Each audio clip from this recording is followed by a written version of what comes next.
So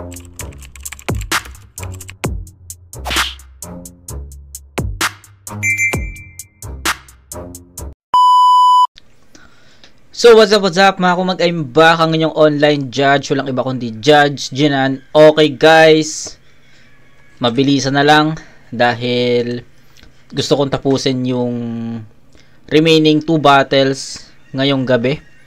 So Mel Christ versus Max Ford. So na-review na natin yung Notorious versus Billy, Nico versus Chris Delano. Tapos ito yung pangatlong battle na re-reviewin natin sa bracket B, Mel Christ versus Max Ford. Then after this, yung pinaka classic na battle para sa akin, kasi Aklas joined this tournament. Alam naman natin na siya yung nagkampiyon ng 2013. So he's going to he was planning to defend his title, 'di ba? Ayun yung pinaka dahilan kung bakit nasabi kong classic yon. So, yun yung Elvis versus Aklas. So, right after this, mabilis lang naman yung battle na to. 19 minutes lang. Pero, ayoko siyang madaliin. Although, sabi ko, bilisan natin para matapos natin yung past 2 battles ngayong gabi. Pero, intindihin natin tong battle na to. Kasi, si Max Ford, nakita ko yung standing niya is 4-1. So, may bigat din pala talaga si Max Ford before. Si Mel Christ, hindi ko na nakita yung standing niya. Kasi may ginawa ata ako or something. So, ayun. At alam naman natin, no, na si Mel Christ yung umabot ng finals, no. So, gusto kong makita yung pinaka naging story or pinaka naging run ng rap battle ni Mel Christ sa isa buhay na to. So, na-curious yung bagay na yun, no. Kaya, let's see. Kasi, mabibigat yung mga battle MC na nasa bracket B eh. May Chris Delano, may Billy, 'di ba? So mabibigat. So tignan natin, nakaka-excite yung paghahanda ni Mel Christ dito. So mabigat talaga ang bracket B. May Aklas pa, may Elvis pa na nagkampiyon din ng 2x2 2013, 'di ba? So yun, huwag natin patagalin. Sabi ko, bilisan na natin pero tumagal pa tayo. So yun, Mel Christ versus Max Ford. Let's go. Max Ford, 2 minuto, pakinggan natin, yung Subuhay 2. Good news, sa wakas, nakabalik na rin akong lumaban dito sa Saig Makati. Arik, salamat pala. At ikaw, bad news ka. Akala ko Tagalog na tunay yung makakalaban ko, kapwa Bisaya ko lang pala. Kaya, tangina mo, sana si Ponger na lang yung makakalaban mo. Kaya aakyat ang nag-isang Bisaya sa taas. O ako lang mag-isa pero si Cool Kid hindi po umatras. Kaya huwag niyong paniwalaan ang mga chismis na lumalabas. Nakulong po si Cool Kid dahil sa Davao pumatay siya ng kamukha ni Aklas. Kung iniisip mo na matatalo mo ko gago, huwag nang magbalak. Laglag ka na sa kanal na maraming pai ang bagsak. Kahit ganito man ang dila ko, marami naman pumapalakpak. Ginising nyo lang si Papas lang para lang labanan si Papa Jack. Papa Jack, Papa ng Torjak. Pwede patadyak. Baka sa sobrang lakas ng pagkatadyak ko sa'yo, baka hindi ka naaabot sa ER. Papatayin kita ng brutal, Mel Christ. Wala akong pake kahit pangalan mo may CHR. Anak daw ng Batangas, porket idol ng Ermat mo si Ate V. Kalahating Tagalog at Bisaya, parang Glock at Looney. Biro lang gago, baka crack at dopi. Pero itong si Mel Christ, memorize niya yung motel price pati bed size. Pero paano ko mapaniwalang may sex life itong si Mel Christ kung iyong breath by my smells like shells na may red tide. Expired na egg white at dead mice, ngumuya ka ng Old Spice at sangkatutak na wet wipes. Ang labanan ako'y parang nag-test drive ka na walang headlights. Wow! Wow yung multis. Hindi ko ina-expect na may multis si Max Ford. Ginulat niya ako doon. Real talk, ginulat niya ako doon, no?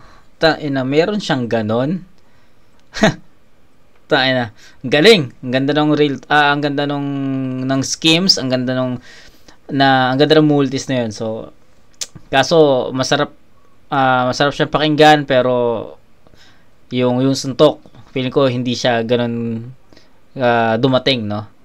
So pero sa scheme, sa rhyming scheme, puta, ang lupit nun. Nagustuhan ko yun. Ang labanan ako'y parang nag-test drive ka na walang headlights. Kaya putang ina ka, huwag kang sumigaw ng malakas. Ako kahit di sumisigaw, alam ko ako mas malakas. Porkit may Christ ka sa pangalan mo, maka-Diyos na ang labas. Patay ka ngayon kung nasaan namatay si Jesus, kasi nag-cross ang ating landas. Kinikwestiyon ng edukado ang sagradong Kristiyano, immortal daw ang Kristo, pero tinatablan din ng pako. Ordinaryo lang siyang tao dun sa bago niyang kampo, hindi ka Diyos sa Mongol unit pagkat ang amo ay si Santo. Wala lang mo, babalik ka rin sa lugar na bigay ng pangalan mo, tandaan mo. Kung sa Mindanao ka unang nakipagdigma, siguro wala ka sa kinatatayuan mo. Nakapanghinayang ka, nauna ka sa akin sa liga, pero mas marami pa kung panalo sa'yo. Kaya tama lang nakalabar zone division ng dala mo. Kasi putik ka lang ng Mindanao at hindi ka kinikilalang pambato. At wala ka pang panalo sa kapwang Bisayang MC na iyong natanggap, na iyong katapat, kaya hindi mo yan matanggap. Sana umihi ka na lang, Mel, kung hindi mo kayang makaharap. Galing! Unang banat kay Mel Grice, pakinggan natin o. Putang ina. Ginulat ako ni Max Ford, real talk yun. Hindi ko ine-expect na may ganun siya dati, no? Kasi napanood na natin si Max Ford 2x2 eh. Ilang 2x2 yung napanood natin sa kanya, 'di ba? Marami. Basta ang dami na nating battles ni Max Ford na napanood, pero more on 2x2 yun. Tapos yung huli kong panood kay Max Ford, alam ko yung laban niya kay Da Vinci sa Motus eh. So parang sa pagkakalam ko yun, pero I'm not sure. Pero grabe, nagginulat ako ni Max Ford sa way back 10 years ago, no? 2014 to, April 11, 2014. So grabe yung rhyming, grabe yung multis, nagulat ako noon. Pero sabi ko nga sa inyo, yung multis na yon, medyo nakulangan ako, or di ko masyadong naramdaman yung pinaka punchlines doon, 'di ba? So ayun yung pinaka kulang. Pero after ng schemes na yon, after ng multis na yon, may mga punches na lumanding si Max Ford doon.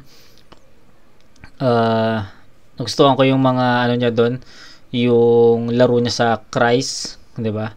Gustuhan ko yun. Overall, flat yung first half, pero pagdating dun sa second half, nag-start yung momentum ni Max Ford dun sa multis. Then after ng multis na yun, nagsunod-sunod na yung mga effective na at mga nagugustuhan ko mga references. Ganda nun, nagustuhan ko yun. Real talk, nagustuhan ko yung second half ni Max Ford, pero aaminin ko rin yung first half niya is hindi ganun kalakas, no? So titimbangin natin to, pero I think yung second half ni Max Ford is enough para iangat niya ng kaunti yung first half niya. So ang ganda ng laro niya doon, ang ganda ng mga wordplays niya, ang ganda ng mga references niya, multis, props doon kasi ginulat niya talaga ako doon sa multis na yun. Tapos effective na mga suntok para kay Mel Christ. So mabigat yung round 1, pero kailangan ni Mel Christ iangat yung sarili niya o yung pinaka round 1 niya para matapatan yon. Yo! Kailangan ko balikan ang uling battle ko? Di na siguro. Dahil sigurado naman sa lahat ng mga tao na mahalaga ang oras, lalo na yung minuto. Pero nilawakan ko ang aking pangunawa habang sumisindi sa sulok at patuloy sa pagiging positibo. Dahil wala din naman akong karapatan magreklamo, lalo na kung yung laban, hindi ko sineseryoso. Pero dahil sa ito ay tournament, ngayon palang Enigma, humihingi na ako ng pasensya, hinintay ko to ng kay tagal. Kahit walang sustansya itong kalaban ko, kapag lumagpas ko sa oras, ako na mismo ang sasampal. Dahil oras mo na para matodas kabay, para may poses sa magkabila mong kamay, ako yung hudas sa hinang yung pagkahimlay, sulat mong malansa kahit maghugas kamay. Kulang pabay, naapabay, kahit hindi ka magulay, mata mo'y mapungay, kasi ang husay matamlay. Para bang nakakaumay, walang talang buhay, pagkat ang tunay na himlay. Kaya walang hari-hari dito, kahit sabihin mo man na ikaw yung papa ng slang. Para maging maayos yung pronunciation mo, tutusukin ko na tinidor yung pipit mong dila na parang si Satanas lang. Ika'y mababanas lang, mababang libel ng mga bara mong slang na kaya ko pang ibaon sa lupa kasi nga mababanas lang. Ako'y makakapas lang, kapako na yung estilo mo, makatang makakatay sa kakas lang, kaya ako'y makakapas lang. At yung pangalan mong Max Ford, nice, kaya hindi daw siya. Hindi kayang bumuga ng apoy ang tambucho ng Ford mo kahit mag-ice. Kaya hindi ka pa. Kaya suma total, Max Ford, isa ka ng batang paslit. Hanggang ngayon, pinapangaralan ka pa rin ng ina mo. Everyday care. Para nagsimula ka sa pangungusap, lumuhod ka kay Blackleaf habang nagmamakaawa para makapasok sa liga. Kaya sana makuha mo pag sinabi kong nagsimula ka sa pangungusap. At nung daycare ka pa, lagi kang late sa school. Yung nanay mo hindi marunong tumingin sa oras. Paano ba naman kasi? Bobo sa numero, kaya malamang hindi talaga marunong tumingin sa oras. Walang mangyayari sa'yo maganda kung maniniwala ka sa kasabihan na time will tell. Sa round na to, kailangan mong gumising sa alarma ng para ko tunog ay bang! Yun ang time will tell. At kung pinamana sa'yo ng ina mo yung pagkukuha niya, sigurado ako na sa battle na to, hindi mo rin alam kung hanggang anong oras ka titigil. Ano yan? Time can tell, pero bawat round mo, kung hindi ka marunong umistima kada segundo, puputulan kita ng dila. Yun ang time can tell. Time of the fight! Balo-balot kay Max Force, ang galo! Yun na ba yun? Putang inang round 1 yan. Hindi ko ina-expect na magiging ganito kadikit yung round 1. Ang ganda rin ng pinakita ni Mel Christ, men. Hindi rin biro yun. Napakinggan nyo naman siguro yun, no? May mga multis din si Mel Christ sa part ng, I think, first half or second half or gitna. I'm not sure, pero tain na round 1, dikdikan. Pumantay si Mel Christ sa performance ni Max Ford. Ayan, itatabla ko yung round 1, no? Na-explain ko na sa inyo yung performance ni Max Ford na sabi ko nga sa inyo yung slow start si Max Ford yung first half niya is parang 0, tapos paangat ng paangat hanggang sa nakuha ni Max Ford yung pinaka-momentum niya through multis. After niya mag-multis, ayan, nagsunod-sunod na yung mga setups niya na dumedirekta na kay Mel Christ, yung mga word plays niya, mga references niya, at nagustuhan ko na yung timpla nung second half ni Max Ford. So para sa akin malakas yung second half ni Max Ford. Kumbaga, kung naging malakas lang din yung performance niya dun sa first half, possible magiging perfect yung ibibigay kong score dun. Pero sabi ko nga sa inyo, enough yung second half niya para iangat niya ng konti yung first half niya dun. So supposedly 8 points lang to, pero dahil nga ang ganda ng perform ni Max Ford dun sa second half niya sa round 1, ibibigyan ko to ng 9 points. Kay Mel Christ, magkaiba sila ng start dito kasi sabi ko nga kay Max Ford, slow start, paangat ng paangat. Si Mel Christ, nag-start agad siya ng solid, na-maintain niya yung pagiging solid na yon hanggang sa nagtuloy-tuloy. May nakita din natin or napakinggan din natin yung mga multis niya doon. At ang pinaka naging highlights lang ni Mel Christ dito is yung mga direct na mga word plays at mga punches na kay Max Ford, yung nameplay, diba? Max Candy, Ford Ice Candy, diba? So ayun, nagustuhan ko rin yun. So para sa akin, slow start si Max Ford. Si Mel Christ naman is nag-start siya ng malakas, na maintain niya hanggang dulo. So yun yung story ng dalawang round nila. So I can't decide sa round 1 kasi consistency si Mel Christ from start to finish. Si Max Ford naman is paangat, diba? Nagkita pa rin sila sa pinaka-peak, diba? So tabla ko muna yung round 1. I can't decide sa mga ganong sitwasyon na ganong kadikit yung battle. Pareha silang may mga haymakers, pareha silang may mga references, angles, at mga punchlines sa direkta sa kanilang sa isa't isa. So round 2, tingnan natin kung baka makakita tayo ng difference dito. Time of the fight! Balo-balot kay Max Ford, ang galo! Yun na ba yun? Kala ko hindi pa tapos. Di na ako magre-rebat kasi yung banat mo hindi naman tumagos. Oo, nagwawalak ang dragon ngayon pero wala namang apoy. Wala pa ring maibuga. Kasi nung bata ka pa, ikaw lang yung umaasa na lalabas si Santa kapag si Mana Santa. Kaya yung banal na pangalan mo, matagal ko na yung sinita. Huwag kang feeling Diyos Mel Christ, baka inumin lang kita. At huwag na Diyos, maraming okay. dudong. Ilalagay na kita sa kahon at gagawin kong pasalubong. Hindi ka naakyat sa torneo na to kahit sa utang mo pa ikaw pumatong Nagets nyo ba yon? Yung wag ka magpaka-Diyos, Mel Christ, baka inumin lang kita. So, kung nagets nyo yun, congrats. At wag na maraming tanong-dudong, ilalagay na kita sa banal na pangalan mo, matagal ko na yung sinita. Huwag kang feeling Diyos, Mel Christ, baka inumin lang kita. At wag na maraming tanong-dudong, ilalagay na kita sa kahon at gagawin kong pasalubong. Hindi ka naakyat sa torneo na to, kahit sa utang mo pa ikaw pumatong. Nagmumukha kang karpentero ngayon na gumawa ng sarili mong kabaong. Kaya, putang ina mo, o sa akin gago ka, parang nagtula ka ng drugs o sariling kabaong. Kaya hindi ka edukado, paano ka sa akin papasa at umasa na ako yung mabulsa. Kahit ako lang mag-isa, tuloy pa rin ganito lang ang talaga. Ang tunay na mandirigma, dumadayo lang mag-isa. At simulan mo na umatras palabas ng paluhod. Kahit ayaw ko nang bumitaw, pero yung mikropono sumusunod. Kaya wala akong magagawa dyan. Payo ko sa'yo, huwag kang magpakasal kasi malaking kasalanan yan. Kasi pipersonalin kita ngayon, pasensya na trabaho lang. Pasensya na trabaho lang. Kasi hindi na nalaman. Pasensya na trabaho lang at walang personalan. Kawawa naman yung asawa mo kung ito'y nalaman. Diyos ka pa naman, kasi nung nasa Davao ka ng babae ka at wala ka pang tiwala sa manyakis mong mukha, kaya ginamitan mo na lang ng pangalan. Pero okay lang. Pero yung chicks, tinulugan ka magdamagan. Kaya tol, meron akong pabor. Maglaro ka na lang ng basketball, baka doon pwede ka pang makascore. Speaking of basketball, kung dadayo kayo ulit sa Davao, laro tayo doon sa amin. Paghawak na ang bola ni Papa slang dunk to sa akin. Papatayin kita ngayon ng 10 times, hindi ako takot, I've been through hell twice. Kahit mag-resurrect ng dead Christ, abangan kita at ulitin ng lahat on your next life. Kasi pagkatapos ng battle na to, magiging paputok ka na. Goodbye, Mel Christ. Kasi ikaw ang dahilan ba't nauso yung salitang awkward. O, konti lang taga-suporta ko, pero lahat naman sila die hard. Ako yung harang na wall ng Washington Wizard. Tanggap ko na, Aklas versus Mel Christ na, pag merong wild card.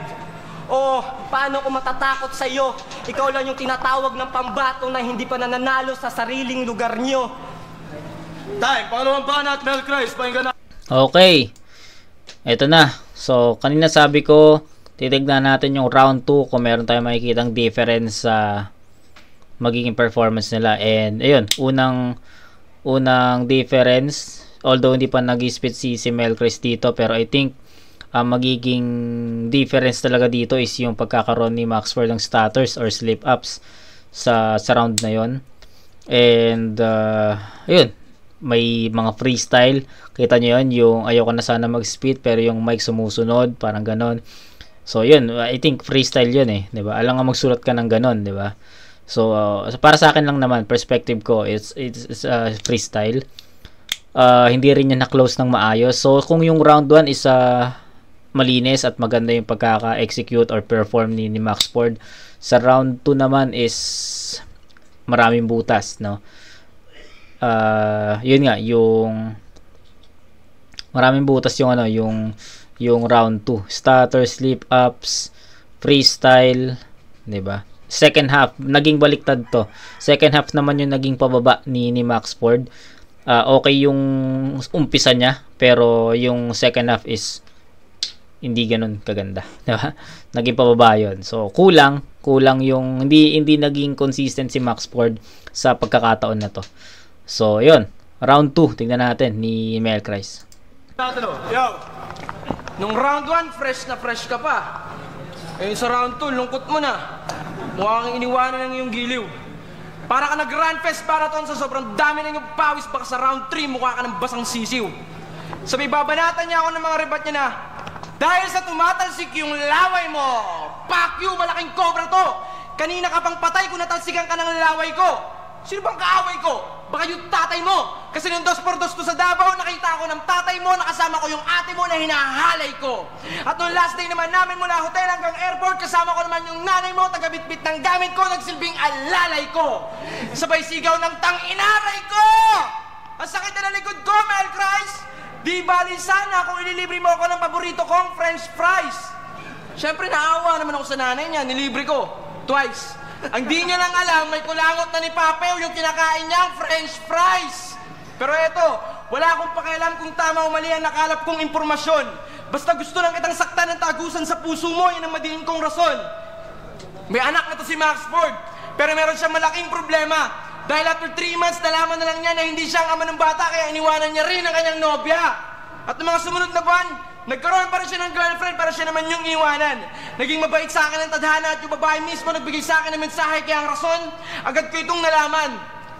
Maxford, hindi mo na makakalimutan yung binibitbit mong problema kahit ilang beses ka pa magpakasabog. Paano ka magiging ama ng bata sa dati mong nobya at kaya ka rin iniwanan ng babae dahil isa ka naman palang baog. Kaya nung 2x2, kahit si malupit na yung kakampi mo, talo pa rin kayo kasi hindi ka pa rin marunong sumipat. Kasi nga baog ka, hindi na ako magtataka ng 2x1, hindi sa'yo nagtagal si G-Spot. Kaya wala kang tibay, Maxford. Ilalagay ko sa una ng BI dahil meron akong barang iliganon. At yung T, sasama ko sa AY dahil nasa akin ang talino, angas, at yabang ngayon. At dahil sa bobo kang baog ka, malamang di mo kagad nakuha kung paano ko binigyan ng ibang kahulugan ng salitang tibay. Ngayon sa round 2, para ka ng gahasan ng menor de edad dahil makakaranas ka sa akin ng bitay. Galing. Pero may mga katibayan naman to si Maxford, yung mga video niya sa flip top. Pinagmalaki mo mga kay price tag na 4 na yung panalo mo at wala ka pang talo. Pwes, tigilan mo na yung kaibangan mo dahil ako pupunit na katibayan mo parang expired na dokumento. Time. Uling bana at Max. Okay, round 3 ay round 2 ni Mel Christ. Hindi man naging kasing lakas ng round 1 niya, pero Mel Christ got this one. Scorean ko muna yung round 1, hindi ko kata na score. So all 9 yung round 1 eh. So para sa akin, pantay talaga yon. Wala akong nakitang lumamang dun sa round na yon, kaya tinabla ko yon. So na-explain ko naman sa inyo yon kung bakit. Round 2, pababa yung naging performance ni Maxford. Yung first half okay, plain pa yon. Pagdating sa second half, andun na yung mga slip-ups, stutters, at pababa na, no? May mga freestyle din na nasingit na ineffective. So yun, lumaylay si Maxford sa second half. Round 2 naman ni Mel Christ, although vulnerable yung round 2 ni Maxford, na kayang-kaya niya angatan yon, pero syempre hindi pa rin siya dapat magpakampante doon. Yung laro niya sa tibay, bitay, okay, nagustuhan ko yon. Pero ang pinaka naging highlights ng round 2 ni Mel Christ is yung pagkakaroon ng malinis na performance, at doon pa lang sa linis ng performance, kita mo na kaagad na lumamang si Mel Christ doon, no? Nabanggit ko nung mga nakaraang vid natin na yung linis ng performance versus ano ba yung sinabi ko, alam ko nasabi ko yun last time na hindi enough yung linis ng performance dun sa mga may effective na haymakers or punchlines. So i-klaro ko lang sa inyo. Sa pagkakataon na to, lamang si Mel Christ doon kasi yung round 2 ni Maxford is dragging nga 'di ba? Hindi naging ganun kalakas, ineffective na mga punches. So sa pagkakataon na to, yung linis ng performance ni Mel Christ, ayun yung nag-angat sa kanya para makuha niya yung round 2. At hindi lang naman linis ng performance yung naging basehan natin dun sa round 2 May mga laro din si Mel Christ dito na may mga word plays din siya, at ayun, mas lumamang si Mel Christ doon, 'di ba? So sana naintindihan niyo 'yon. 8-7 to in favor of Mel Christ. Round 1 9-9, round 2 8-7. So from round 1 to 2 na 9 tapos 7, malaking agwat 'yon kasi hindi talaga na maintain ni Maxford yung delivery, yung intensity ng rounds niya.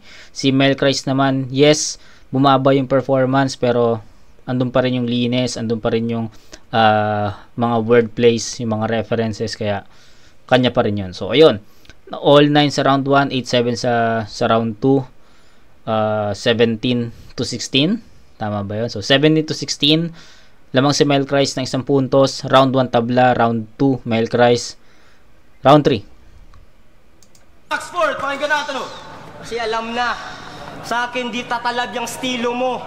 Kahit kayo pang dalawa ni Papio, hindi kayo mananalo. Walang silbi ang balisong mo kapag binato kita ng bato. Walang silbi ang big studio mo, tinapay lang ang ganti mo kapag binato kita ng bato. Kaya umatras ka na at lumabas, magtawag na ng backup. Hindi naman mabigat yung bara mo, hindi pa maganda yung rhyme scheme, ang pangit. Parang si Cedric Lee, ang pangit ng setup. At meron pala akong nalaman tungkol sa'yo, ito ang storya. Balita ko, hindi ka na daw nagsisimba. Akala ko makajus ka. Pero bakit bigla kang tumalikod sa kanya? Kasi yung huli mong pagsimba, biglang nagkaaberya. Hindi katawan ni Kristong pinasubo sa iyo ng pare, kundi 5 barya. At hindi ko pa nakakalimutan yung sinabi mo sa Davao na kayo daw ang black star ng 2x2 dito sa Pinas. Sinong niloko mo ang pau at sinabayan mo pa ng pasigaw? Paano kayo magiging tunay na Filipino black star? Yung kulay ng bituin natin sa watawat ay kulay dilaw. Kasi noong nag-aaral ka pa, palagi kang bagsak at yung nanay mo palagi ring malungkot. Mahilig ka pang man-distract, buti pa sa battle kahit hindi tinatanong pero sumasagot. Kaya wag ako gago kahit mahilig to sa kape, hindi ito kabado para magkasilbi ang tapang mo. Bakit hindi ka nalang magsundalo? At kukulungin ko yung lakas ng loob mo at hindi na makakatakas. Markado ng lungkot, kita na ang bakas. Nasa baba ka na pag-uwi mo habang nakasakay ka ng bus, habang ako yung titingalain sa paglipad ko sa taas. Kaya sa impyerno ang bagsak mo, ako may bitbit ng karet. Makakapunta ka lang sa langit kapag tinantot ka sa puwet ni Ray Langit. Kasi ikaw lang yung nagjojoke tapos sumisigaw ng pagalit. Nanggigigil ako sa utak mo, ang cute, sobrang liit. Kahit ganito lang katawan ko, hindi naman ako dinadapuan ng sakit. Kung si Sinyo model ng bench, mas magaling ako. Ako ambassador ng Department of Health.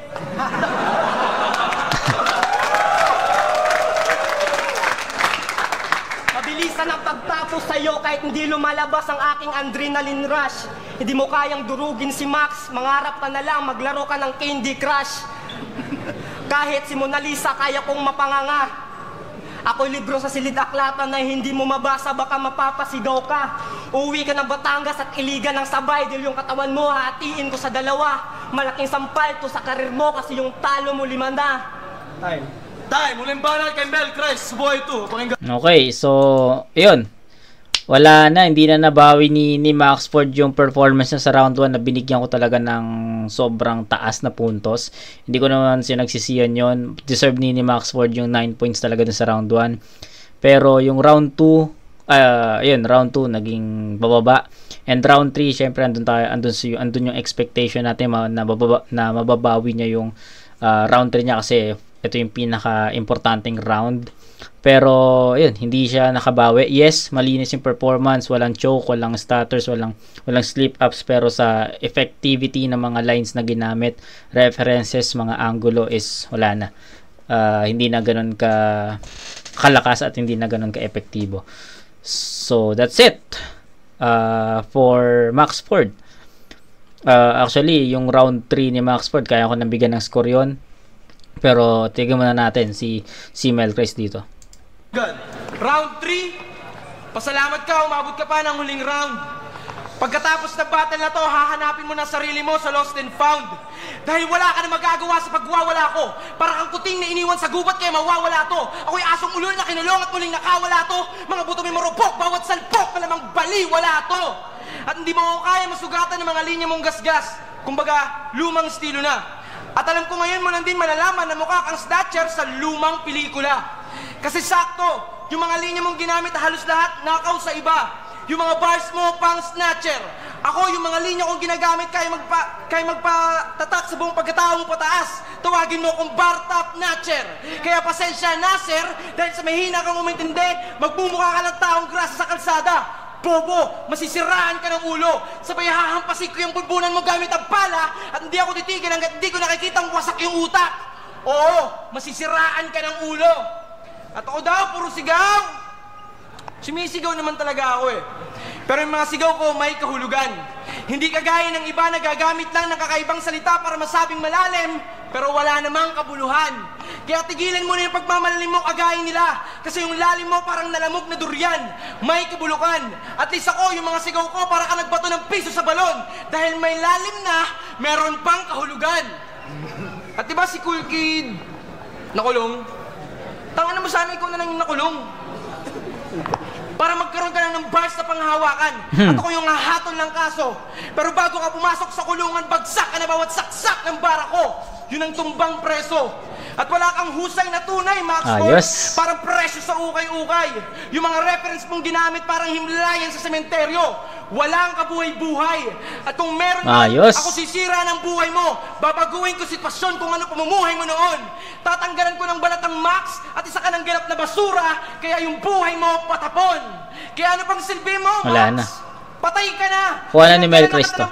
At kahit kamay ko'y madungisan, walang makakaawat. Okay lang sa akin na tawagin niyo akong basurero dahil niligpit ko na yung kalat. At bago pa matapos itong pukin ng inang to, may mahalaga lang akong sasabihin para sa'yo. Pwede ba, Max Ford, huwag ka nang mag-rap ang ina mo? Time. Flip up! Pagkakas para sinabi niyo! Yo, flip up! Okay, so malinaw. Malinaw. Mel Christ yun. Akala ko itatabla ko yung round 2 round 3 So, ganun yung thinking ko nung napanood ko si Mel Christ nung round 3. Kasi para sa akin yung round 1 ni Max Ford tsaka yung round 3 ni Mel Christ, same story, no? Na nag-start sa mababa, pataas ng pataas. Then yung buong second half niya, enough yun para iangat din yung first half. So, ganun yung story naman ng round 3 ni Mel Christ. Yun nga, same dun sa performance ni Max Ford sa round 1. So, yun, ang ganda nung mga palo niya dun sa round 3 second half. Yung mga laro niya kay Max Ford. Solid yun, nagustuhan ko yun. Actually, di ko na masyadong i-elaborate pa yung mga lines ni Mel Christ dito kasi ginudge ko to as a whole round, no. So ganun na lang. Para sa akin mas naging effective si Mel Christ na mas tawag dito, mas naging makulay yung mga references niya, mas tumatama kay Max Ford. Yun, sa round 3 Sa round 3 kasi ni Max Ford medyo laylay Bakita nyo yun. So yun lang. Although walang choke si Max Ford sa round 3, pero the performance was not really effective, no? So it's a 9-8 in favor of Mel Christ sa round 3. Round 1 tabla, round 2 Mel Christ yun, round 3 Mel Christ. So 9, 8, 9. Tama ba ako? 9, 8, 9. 9, 8, 9. 26 points para kay Mel Christ. Max Ford 9, 7, 16 plus 8, 24. So, yun. 26 to 24. Lamang si Mel Christ dito. Rounds 2 and 3. Round 1, tinabla ko yun. So, yun. Mel Christ. Second side 2. Yung laban na yun para sa buhay 2 din. Mel Christ versus Max Ford. Batangas versus Davao. Ang boto 4-1 para kay Mel Christ. Pwede na ako magpakatasal sa yung battle ko. Salamat sa mga sumusuporta sa Iligan, skate crew ng Santo Tomas, at sa lahat ng mga tropa dyan sa Batangas, di ba? Shoutouts din ulit kay Cool Kid at syempre shoutouts kay Max Ford. Yo, Ty Carpenter Records sa laban Mel Christ versus Max Ford. Binoto ko si Mel Christ kasi mas nagustuhan ko yung mga banat niya. Okay yung mga banat ni Max Ford, pero sa stage presence nakita niya naman, tsaka sa linis ng pagdadala, dire-diretso, tuloy-tuloy yung suntok. So yun, mas naging matibang sa akin si Mel Christ, pero respect kay Max Ford, so Mel Christ. Binoto ko si Max Ford kasi in terms of energy tsaka lamang si Mel Christ, pero ang nakita ko lang nakaibahan na kay Max Ford kasi yung suntok. Tapos medyo mahaba rin yung setup ni Mel. Kaya, pero tigil lang yung laban. Kaya Max Ford yung binoto. Nasa kanya yung suntok. Malaki, batch 1 pricing. Maraming creative lines si Max Ford, tsaka sabi yung flow niya. Pero dahil sa consistency at lakas ng dating ni Mel Christ, lakas ng performance niya, binigay ko sa kanya yung laban. Tama naman. Shayad, Campotero Ritmo, parang pantay lang yung content nilang dalawa, pero lumamang si Mel Christ performance, mas maganda yung performance na Max. Parang mas handa siya, kaya kay Mel Christ ko binigay mo. Apok, Campo Terroritmo. Blunt Force album pala, download nyo, free download sa amplify.ph, tsaka Blunt Force mobile app sa Google Play, tsaka sa iOS. Anyways, binoto ko si Milk Rice kasi mas complete package. Yung pagkasulat niya, parang kanta nga eh. May topic na isang buo, solid. Tsaka yung delivery, si Max Ford and solid, yung mga lines niya, yung Santo line, yung nag-cruise yung landas. Pero yung pinagkaiba talaga yung delivery, importante rin yun, lalo na ngayon na tournament. Yes. So, and content of Milk Rice na yung sobrang solid din talaga. So, yeah, Milk Rice. So, ayun. Malinaw naman yung judgment ng mga judges natin. Hindi lang sila nag-vote ng per round, no? Yung 5 judges natin parang binoto to as a whole, no? Pero sabi ko nga sa inyo, hindi ko na i-elaborate yung mga linya nila parehas kasi binudge ko rin siya as a whole, no? Buong round 1, buong round 2, buong round 3, then pinower scale ko na lang kung sino yung mas lamang para sa akin in terms of punchlines, which is ayun din nata yung ginawa ng mga live judges natin nung way back 10 years ago. Yun, okay. Maganda yung laban, dikit para sa akin, pero Milk Rice yun, rounds 2 and 3. So yun, tapos na tayo dito, and Elvis Aklas right after this. Kita-kits tayo doon, mga kumag. Peace out.